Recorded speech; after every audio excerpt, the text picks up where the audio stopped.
Mobile phones کی درآمدات میں جاری مالی سال کی پہلی سماہی میں سالانہ بنیادوں پر نمایاں کمی ریکارڈ کی گئی ہے۔ اسٹیٹ بینک اور پی بی ایس کی جانب سے جاری کردہ اعداد و شمار کے مطابق رواں مالی سال کی پہلی سماہی میں موبائل فونز کی درآمدات پر $15.36 ملین کا زر مبادلہ صرف ہوا، جو گزشتہ مالی سال کی اسی مدت کے مقابلے میں 364% کم ہے۔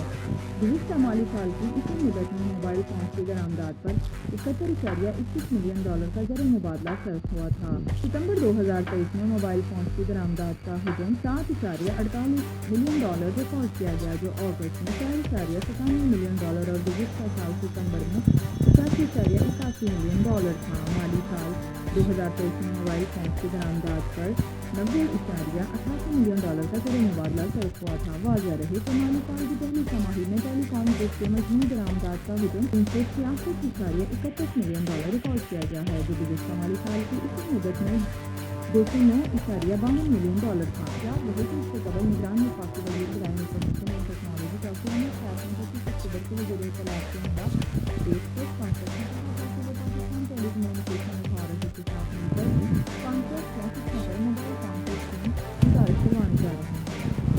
وزیر ایسا کہتے ہیں کہ پاکستان میں موبائل صارفین کی بہت بڑی تعداد ہے، لیکن لوگ مہلت میں نہیں خرید سکتے۔ پاکستان میں بہت سے لوگ فون کو استعمال کرتے ہیں، لیکن وہ سستے فون خریدتے ہیں، کیونکہ 80,000 سے 2 لاکھ میں 3 لاکھ کا فون فوری خریدنا ہر کسی کی دسترس میں نہیں ہے۔